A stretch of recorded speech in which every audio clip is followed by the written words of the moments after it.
si te has puesto a pensar, hermano, que Dios se hizo humano para venir a rescatarme a mí? A un vil pecador. Él se hizo humano. Él sufrió por mí. Lo menos que yo debo hacer en esta hora es decir: bendito sea tu nombre, Jesús, para siempre. La salvación es un regalo. Y ese regalo que se nos dio a nosotros costó un alto precio. El Señor no tarda.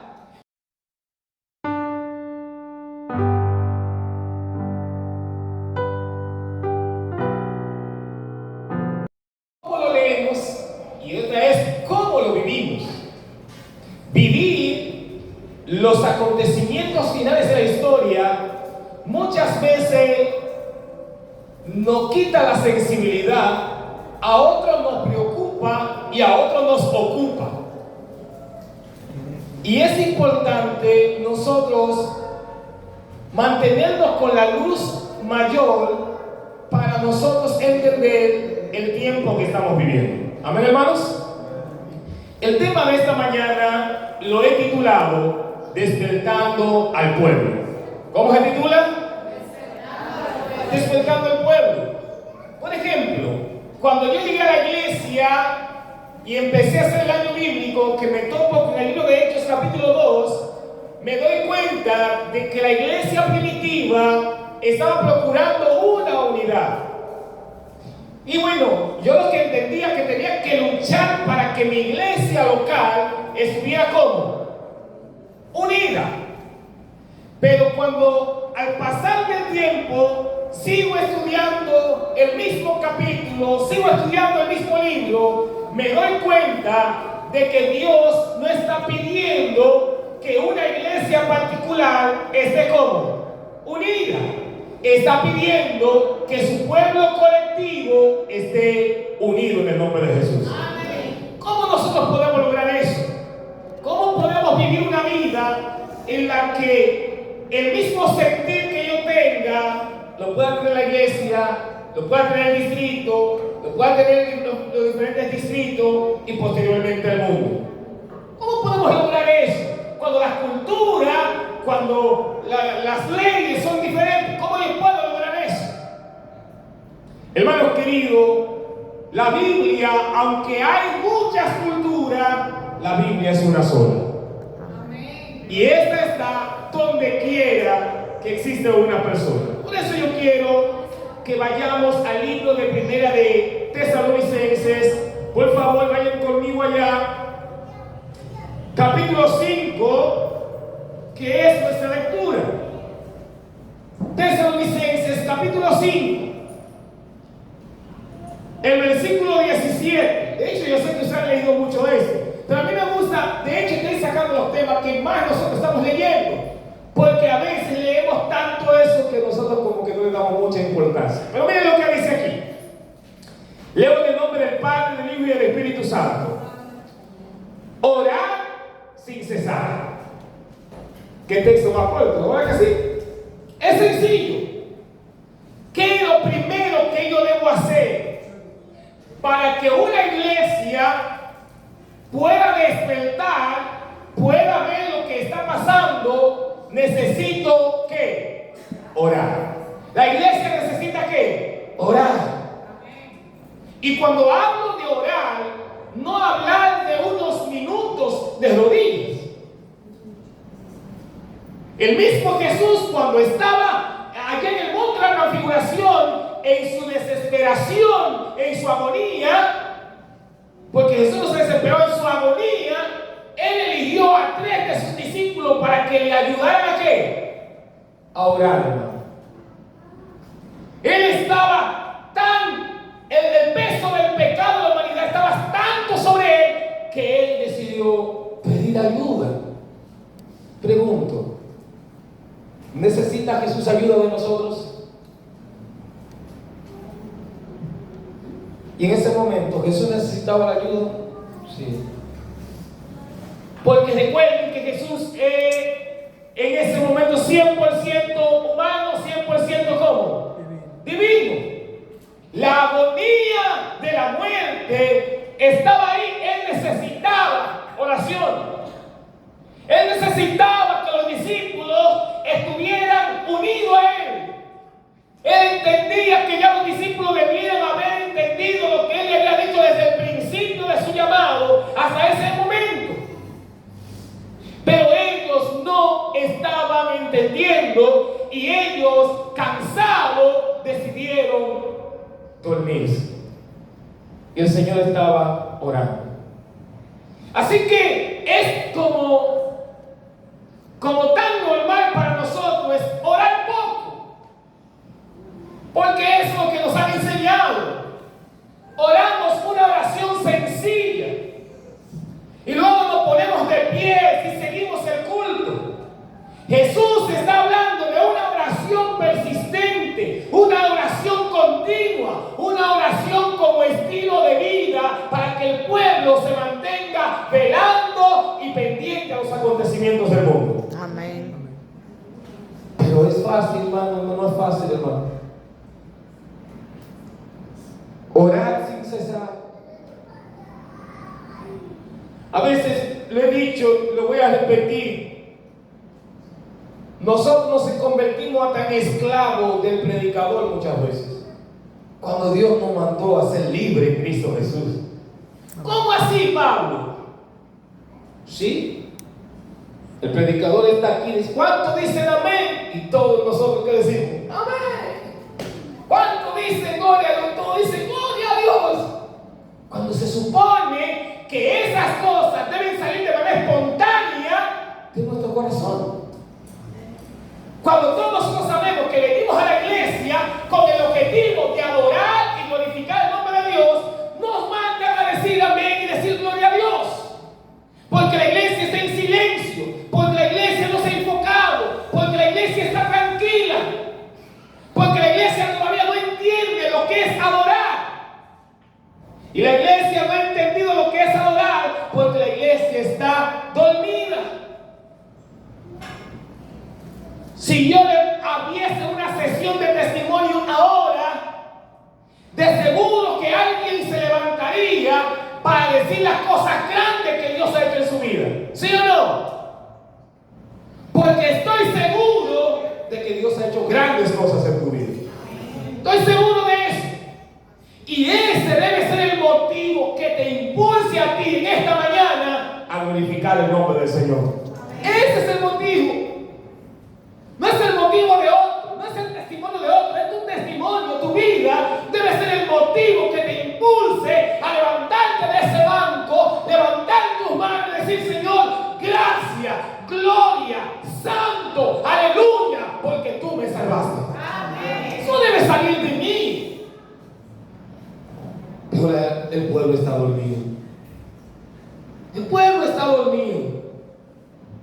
Y el pueblo necesita entender que le está adorando a un Dios vivo, a un Dios que espera de sus criaturas la adoración. Amén. Dice las Escrituras en el Apocalipsis que incesantemente los ángeles en el cielo, incesantemente, hermano, el cielo rinde honra y gloria al Creador que vive para siempre. Todos los días, a cada momento. Y los ángeles no fueron comprados con la sangre de Cristo. Los ángeles no fueron perdonados. Pero tú y yo un día nos descarriamos. Tú y yo un día nos apartamos y merecíamos la muerte. Y el cielo ideó un plan de salvación por cada uno de nosotros. Yo no sé si te has puesto a pensar, hermano, que Dios se hizo humano para venir a rescatarme a mí. A un vil pecador. Él se hizo humano. Él sufrió por mí. Lo menos que yo debo hacer en esta hora es decir: bendito sea tu nombre, Jesús, para siempre. La salvación es un regalo. Y ese regalo que se nos dio a nosotros costó un alto precio. Y el Señor nos invita a orar, porque la oración nos hace entender y ver las cosas que están pasando en este mundo. Cada día que pasa, veo cómo la dejadez, la falta de empatía se empodera del pueblo de Dios. Pero saben, lo que más me sorprende a mí es que todos estamos procurando ir al reino de los cielos.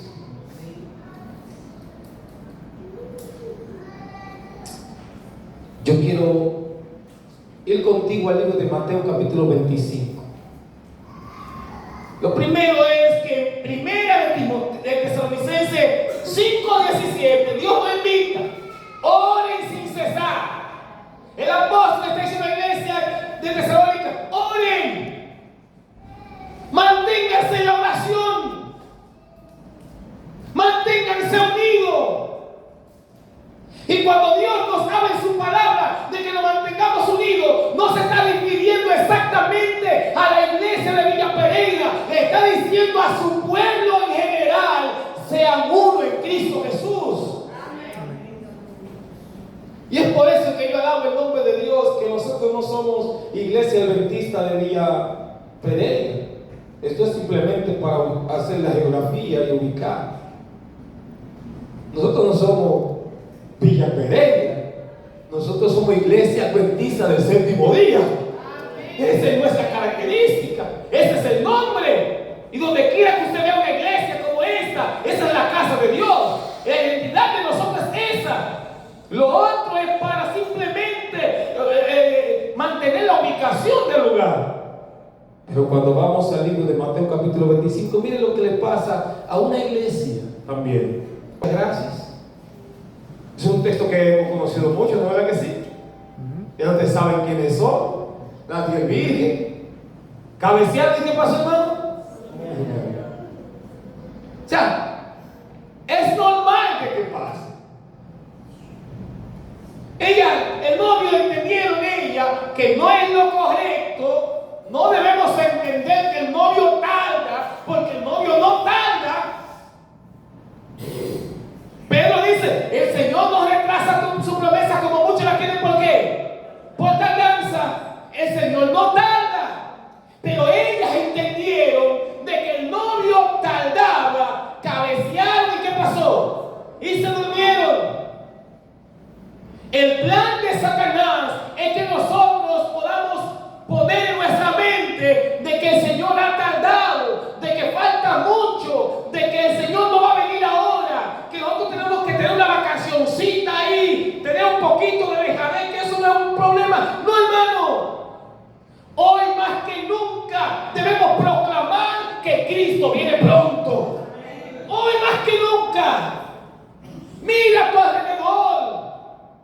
Mira los acontecimientos. La gente anda despavorida.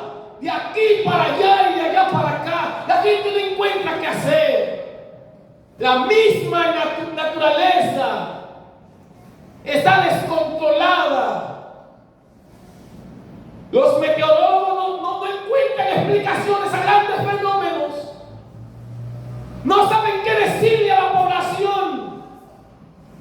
Pero la iglesia sí tiene que decirle algo a la población. Y es que Cristo viene pronto. Que debemos despertar. Que debemos proclamar a tiempo y de fuera de tiempo de que el Rey viene, hermanos. Amén. El Rey viene. Y muy pronto. Más temprano que tarde, Cristo volverá a esta tierra. Y tenemos que estar preparados. Ahora, ¿qué me gusta de esta historia? Que muchos duermen. Y duermen sin ningún compromiso. Hasta que un día yo quiera despertar. Pero las prudentes, dice la Biblia, que cabecearon y durmieron. Pero si ustedes leen el versículo 4, se van a dar cuenta que lo primero que ellos hicieron fue llenar ¿qué? sus lámparas, sus vasijas, y luego entonces dice la escritura, y cabecearon y durmieron. Hay un texto más que me gustaría compartir contigo. Vamos al libro de Efesios, capítulo 5, versículo 14. Y vamos a ir aquí a leer algo. Porque, hermanos míos, a veces la preocupación se apodera de su servidor. Y aunque no debo preocuparme porque el pueblo de Dios está seguro. ¿Qué fue lo que yo dije? Que el pueblo de Dios está como, hermano, seguro. La preocupación de mía debe ser que yo sea parte de ese pueblo que está seguro. ¿Verdad que sí? Vamos al libro de Efesios capítulo 5 y el versículo 14. Vamos a ver qué dice allí. Por lo cual dice: despiértate tú que duermes y levántate de qué, hermano, de los muertos, y te alumbrará ¿quién? Cristo. Otra vez el apóstol aquí en el libro de Efesios está invitando a la iglesia a que nos despertemos. Despiértate tú que duermes. Despiértate. Haz de la palabra de Dios tu primer trabajo. La palabra de Dios es la lumbrera. Es lo que nos enseña el camino. Es lo que nos advierte. Yo le llamo el periódico del cielo. Salmo 119, 105. Es un texto que ustedes conocen. Lámpara es a mis pies tu palabra y lumbrera ¿qué? Mi camino. La Biblia es la lámpara que nos alumbra, la que nos enseña el camino donde debemos seguir, cómo debemos actuar. Y en esa misma palabra es que el Señor nos encomienda el trabajo que debemos hacer en el tiempo en la que Él todavía no ha llegado. La predicación del Evangelio es la materia prima para mantenernos ocupados hasta la pronta venida de Cristo Jesús. Pero es lo que menos hacemos. Mientras la gente muere, la iglesia duerme. Mientras la iglesia vive sin esperanza, la iglesia se mantiene indiferente ante esta situación. Y nos hemos olvidado de que Jesús le había dicho a los discípulos y a su iglesia de manera particular: vosotros sois la luz del mundo, una ciudad asentada, no se puede esconder, todo el mundo la ve. Pero si en dado caso no entienden, también deben entender que vosotros sois la sal de la tierra. Ustedes son los que le dan sabor al mundo. La iglesia de Dios es la que le da el sabor, el sentido a este mundo. Sin la iglesia este mundo no fuera nada. La iglesia es lo que le da sabor. Alabado sea el nombre del Señor. Imagínense que usted está cocinando y no le eche sal al arroz. ¿Quién se puede comer eso? ¿Quién puede echarle la mano a eso? Pero la iglesia del Señor, la cual fue comprada con la sangre de Cristo, el mismo Cristo le atribuyó: vosotros sois la sal de la tierra. Gloria sea el nombre del Señor. Es por eso que mientras Satanás sale en la madrugada a hacer y a deshacer, hay un grupo del pueblo de Dios que se mantiene orando, intercediendo. Por eso el diablo no puede hacer tantos estragos como él quisiera hacer, porque hay una iglesia que intercede por este mundo aún. No son muchos, son unos pocos, pero ahí esos pocos están intercediendo. Y los otros están pidiendo oración. Muchos piden oración. Hermano, ore por mí. Ay, hermano, ore por mí. Y el hermano está orando por el hermano hermano está durmiendo en la noche, está descansando y el hermano desvelándose allá.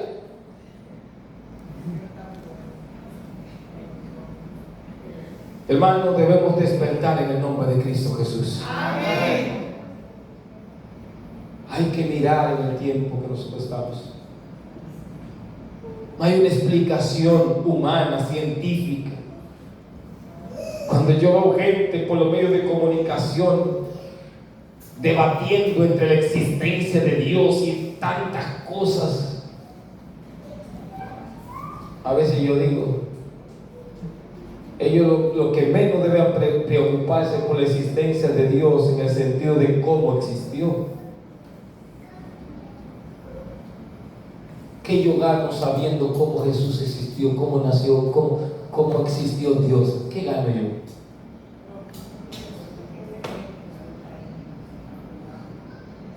Lo único que yo gano es comprender y entender que Él murió por mí.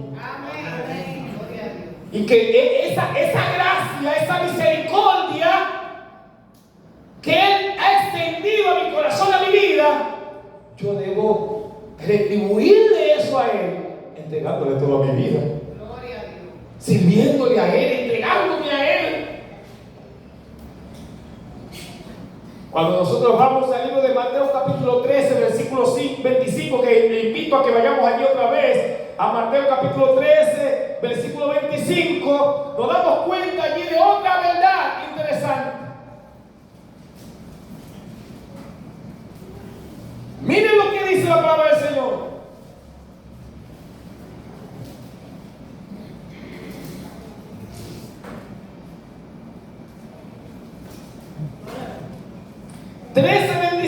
Dice, pero mientras dormían los hombres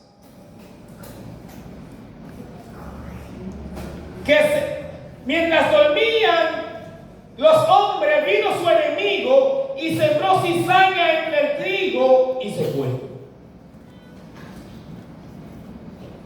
Ustedes conocen esta historia también. Hablaba el dueño de la villa que sembró, y después de sembrar contrató a unos hombres para que cuidaran los sembrados. Pero los hombres que hicieron, se durmieron. Y cuando se durmieron, aprovechó el enemigo. ¿Y qué hizo? Entró, sembró de manera muy discreta, muy calladita, cizaña ahí, y se fue. ¿Y saben cuándo se dieron cuenta ellos que había cizaña ahí adentro? Cuando empezaron a crecer. No se dieron cuenta de nada. Se dieron cuenta únicamente cuando el trigo y la cizaña estaban juntas ya de un tamaño. Y entonces se preocuparon y llamaron al dueño y le preguntaron, pero ¿qué es esto que vemos? ¿Cómo pasó esto? Y el dueño, que lo sabe todo, dijo, no, lo que pasa es que eso fue el enemigo. Ustedes se durmieron. Y cuando ustedes se duermen, ¿qué es lo que pasa? El enemigo ve. Por eso que la iglesia primitiva estaba orando sin cesar, oraban uno por otro, partían el pan, compartían, se preocupaban. Y dice la Biblia que cuando esto pasaba, Dios añadía a la iglesia cada día lo que iban siendo salvos. Amén. Cada día.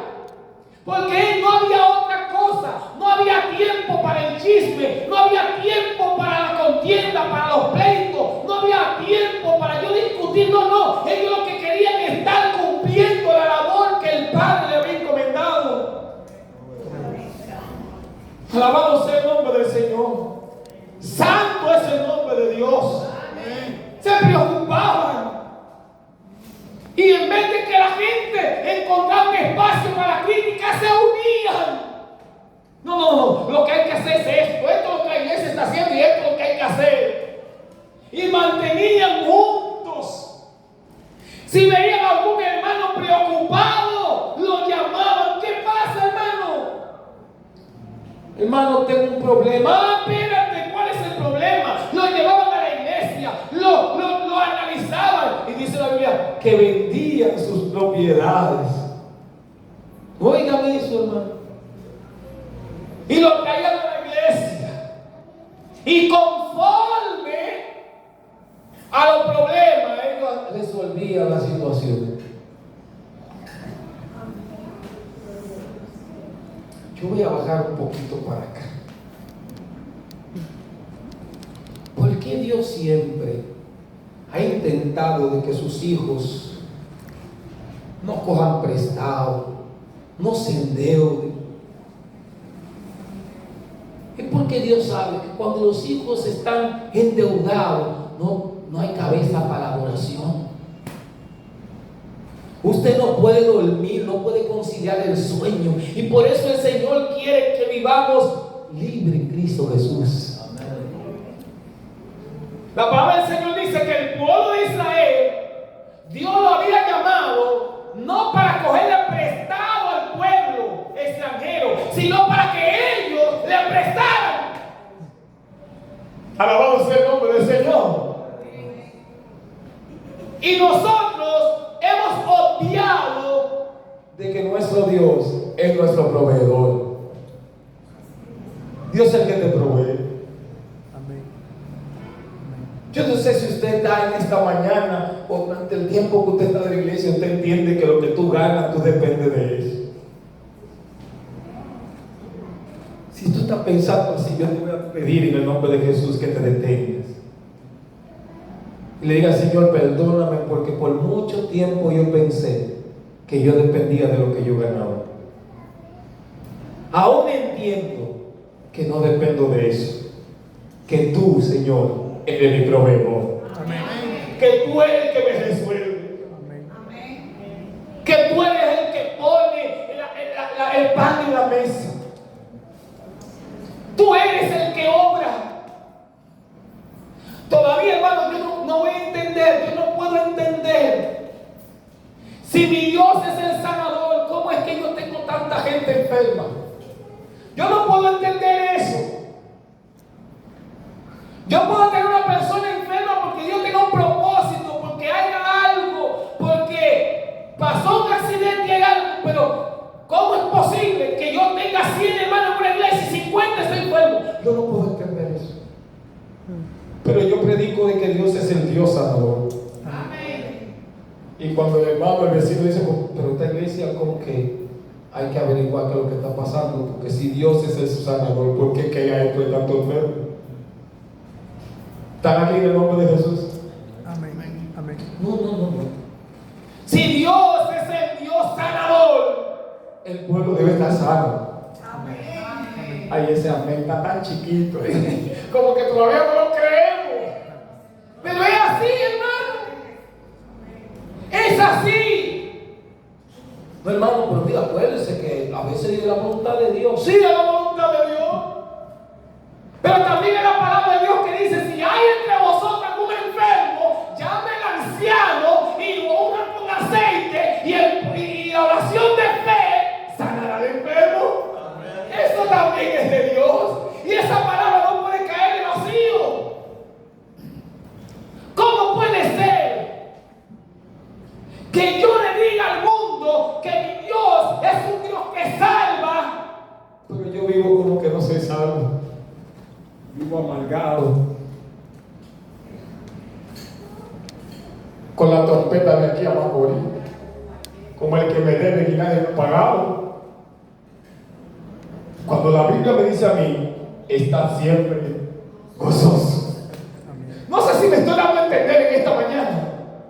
Hermano, cuando tu dependencia es Jehová, aunque tu deuda sea como la montaña, Dios es más grande que la montaña.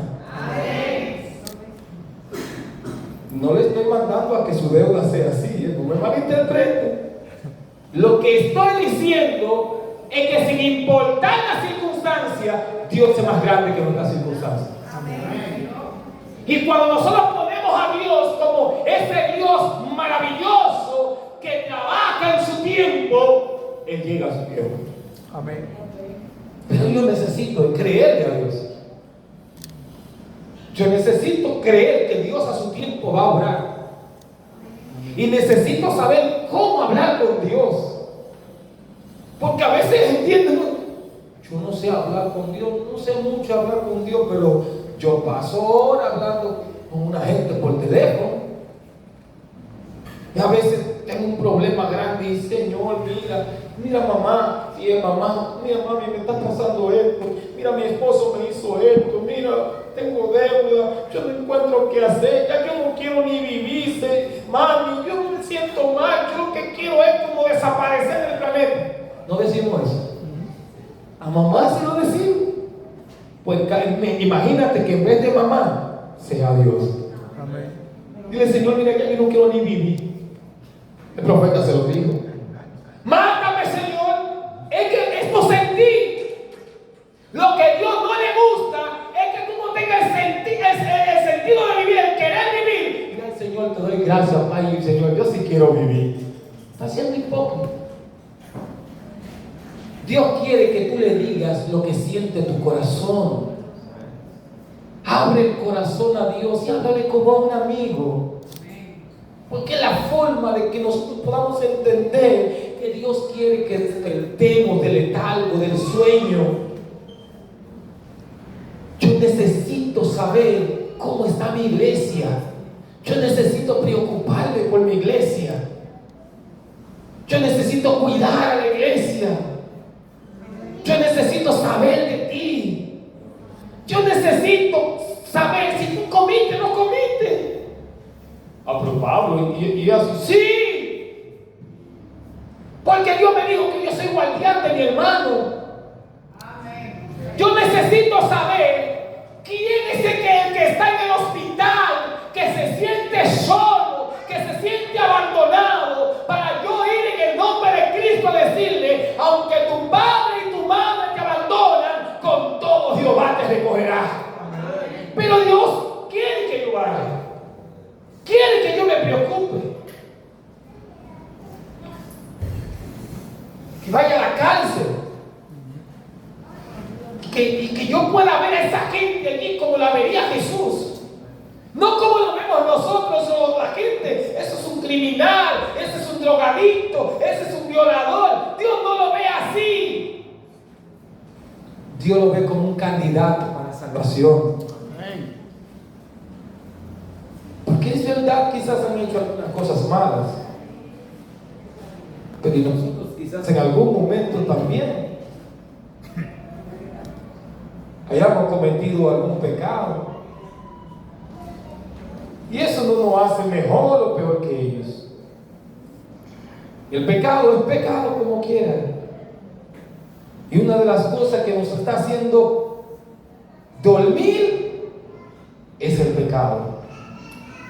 Debido al creciente poder de las tentaciones de Satanás, los tiempos en los cuales vivimos están llenos de peligro para los hijos de Dios. No importa cuán elevada sea nuestra situación, necesitamos velar y orar continuamente. Diariamente debemos ser controlados por el Espíritu de Dios, iglesia. O si no, seremos dominados por Satanás. Los que no están totalmente consagrados, escuchen, hermano, los que no están totalmente consagrados a Dios pueden ser llevados a hacer la obra de Satanás, al paso que se vanagloríen de estar al servicio de Dios. Satanás gobierna toda mente que no se halla en forma decidida bajo el control definitivo del poder del Espíritu de Dios. La oración de fe continua y fervorosa nos proporcionará luz, poder para resistir los más fieros asaltos de Satanás. Un celo intenso debe poseernos ahora en nosotros por la causa de Dios. Venceremos. Pero si no permitimos, si no abrimos el corazón a Dios, para que Dios haga su voluntad en nosotros, queridos, estamos perdiendo el tiempo. Yo le invito a que lo que quede de este año tú te propongas traer un alma para el Señor. Yo te invito a que tú hagas lo que tengas que hacer para traer a un solo. No la iglesia, cada uno individualmente. Cuando eso pasa, la iglesia adventista del séptimo día del sector de Villa Pereira no dejará de prepararse para que esta iglesia, que hace poco fue inaugurada, vuelva a entrar en el plan de remozamiento para que la iglesia pueda ser más grande, porque Dios estará añadiendo con la ayuda tuya cada día a la iglesia lo que han de ser salvo. Amén. Cuando ponemos a Dios en nuestro corazón y que Él sea el que gobierne, nos daremos cuenta que el Evangelio no es cualquier cosa, sino que el Evangelio es poder de Dios.